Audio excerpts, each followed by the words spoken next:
0 seconds. Every piece of ice on Earth simultaneously becomes liquid water. Antarctica's ice sheet, kilometers thick in places. Greenland's enormous cap. Every glacier in the Alps, Himalayas, Andes, Alaska, Iceland, and Patagonia.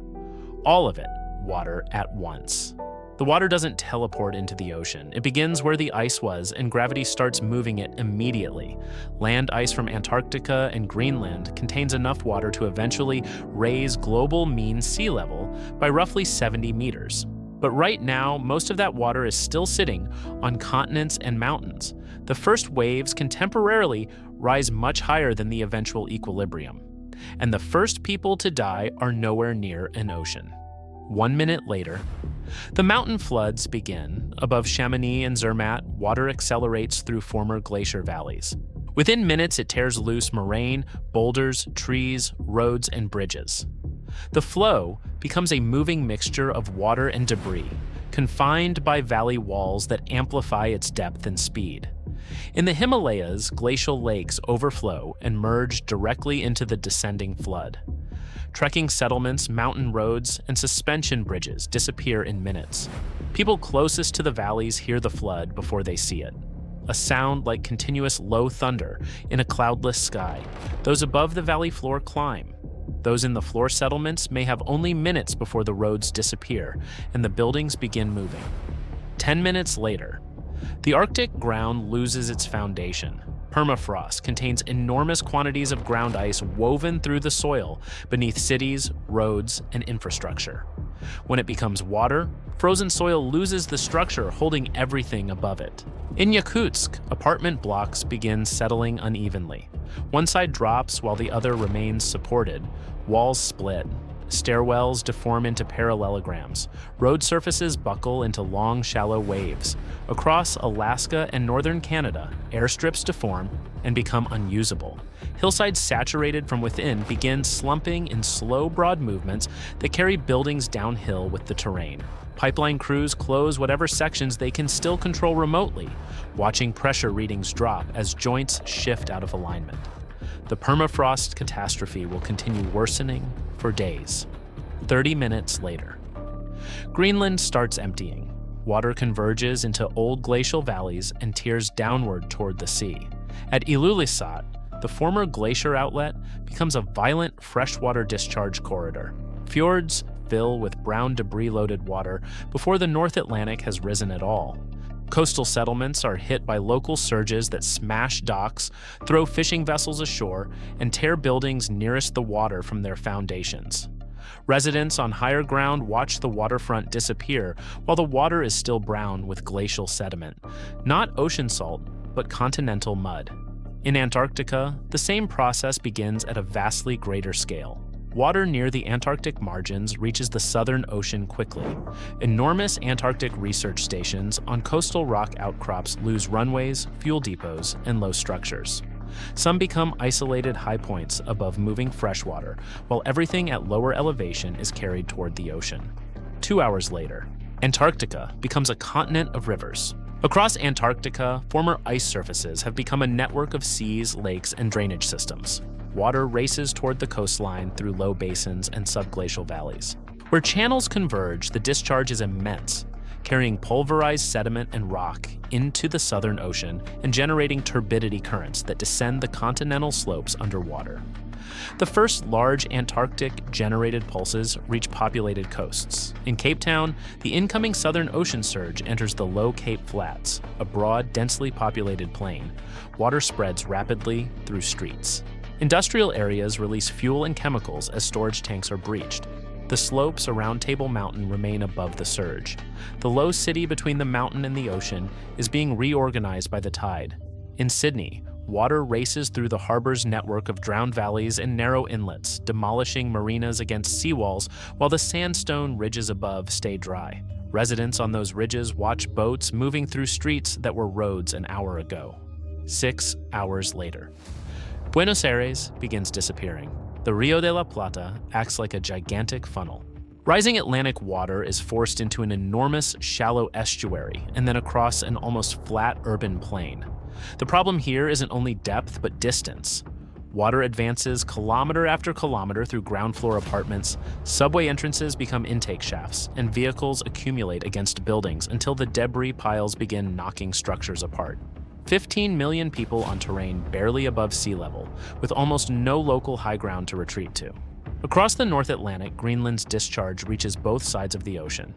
In New York, the rockaways are eroded and cut through, opening channels directly into Jamaica Bay. JFK disappears, water pours into subway entrances and spreads the flood beneath neighborhoods, not yet overtopped at street level. Tunnels become conduits, stations kilometers away fill from below. In London, the Thames Barrier cannot solve a planetary problem. The river turns into an expanding marine channel. Underground rail tunnels and electrical substations fail first, then the surface water follows. In the Netherlands, North Sea water rising above the defenses fills enormous low areas behind the dikes from behind. Rotterdam's port becomes a field of drifting containers, ships, and industrial wreckage. 12 hours later, South Florida is being wiped off the map. There is nowhere high enough for the South Florida population to retreat locally. Water enters from both sides of the peninsula. The Florida Keys disappear first. Then the Atlantic pushes through Miami while Gulf-side water advances from the west. The Everglades become part of a single expanding marine body. Miami's towers remain standing above the flood. That creates the illusion of refuge. But below them, underground garages fill, electrical rooms fail, elevators stop, sewage backs through buildings, and streets vanish beneath currents carrying boats and vehicles. Bridges connecting the towers to dry ground disappear. Some high-rises become isolated artificial islands containing thousands of people with no functioning utilities, no food resupply, and no evacuation route. Helicopters try to reach them before fuel and debris make flights impossible. People who survived the first hours believing the water had peaked watch entire additional floors disappear beneath it. South Florida ceases to exist as continuous dry land. 18 hours later, the American Atlantic coastal plain collapses. The outer banks of North Carolina are erased. Inlets widen until the barrier islands fragment and disappear. Pamlico and Albemarle Sounds merge outward into the Atlantic. Water moves inland through river valleys far behind what was the shoreline. The Chesapeake expands enormously. Norfolk and Virginia Beach disappear beneath water and debris. Naval installations are abandoned, fuel and industrial material spread through the new bay. The ocean advances through the Potomac corridor toward Washington. Reagan National disappears. Then water reaches the monumental core. The National Mall becomes a broad channel. Road tunnels flood. Underground federal spaces fill from below. The Potomac is no longer a river through Washington. It is part of a new marine inlet. New York is hit a second time as the growing global ocean rises again above the first flood. Buildings that survived the initial surge lose more lower floors. Large sections of Brooklyn and Queens disappear. The surviving high ridges of Manhattan increasingly resemble islands. One day later, the Great Asian Deltas begin drowning. Bangladesh faces the largest immediate human catastrophe on Earth. The Bay of Bengal advances into the Ganges-Brahmaputra Delta, but water doesn't just arrive from the coast. Rivers back up as their downstream gradient collapses. Channels reverse.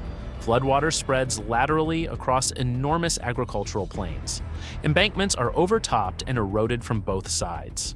Villages that move onto embankments discover those embankments becoming islands. Dhaka loses entire low districts. Tens of millions of people are simultaneously trying to move toward the same limited higher terrain. Saltwater and sewage contamination spread through the same water people are trying to use for survival. In Tokyo, the bay expands into the low Kanto Plain. Eastern wards lose enormous areas. Western Tokyo's higher terrain becomes the surviving edge of the metropolis. At Gibraltar, Atlantic water is now substantially higher than the Mediterranean. The strait begins carrying an extraordinary sustained inflow. The Mediterranean catastrophe has started 30 hours later.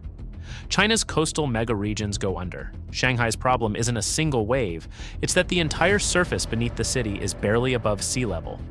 Pudong's towers become isolated above deep water, while chemical plants and factories release industrial contamination through the permanent flood. The Yangtze's final hundreds of kilometers become a broad marine estuary. The Pearl River Delta fractures into islands, Guangzhou's low districts disappear, Shenzhen loses huge coastal sections. Macau is overwhelmed. Hong Kong's mountains remain above water, while road tunnels and reclaimed land disappear, and formerly connected urban districts become separate islands. 2 days later, the Gulf Coast becomes a new sea. The Mississippi Delta is gone. Levees across Louisiana become meaningless because the ocean is rising on both sides simultaneously. New Orleans fills once major levee systems are overtopped, water is trapped inside the bowl-shaped city. Pump stations fail as power and fuel collapse. The external Gulf keeps rising. New Orleans becomes a deep artificial basin connected to the sea. In Houston, Galveston disappears and water advances up the ship channel. Here, the dominant secondary catastrophe is industrial. Refineries and chemical complexes flood, storage tanks float from their foundations, pipelines rupture, fires burn on the surface of contaminated floodwater. Toxic plumes move across survivors already retreating inland. The petrochemical infrastructure that makes Houston one of the largest industrial nodes in North America is simultaneously a source of fire and poison layered on top of the flood. 3 days later, entire coastal plains have been deleted. Satellite views now reveal the true scale. The Atlantic coastal plain of the United States has retreated dramatically. Chesapeake is an enormous inland sea. Large portions of Florida and southern Louisiana are gone. Low Rio de Janeiro disappears, Sugarloaf and the Granite Mountains remain, rising now directly from a dramatically expanded bay. Lagos and the Niger Delta disappear into an enlarged Gulf of Guinea, releasing enormous oil industry contamination into the new coastal waters. Atlantic water is pushing through the lower Amazon system. The river becomes more strongly marine. Freshwater ecosystems are hit by an abrupt salinity shock that reaches hundreds of kilometers inland. 5 days later, the Mediterranean is being flooded from the Atlantic. The flow through Gibraltar has been running for days. This is not a momentary wave. It is a sustained transfer of an enormous ocean-level difference. Currents through the strait become extraordinary. Seabed sediments are ripped into suspension. Ports around Gibraltar, Algeciras, and Tangier are destroyed or abandoned. Ships cannot cross the strait safely.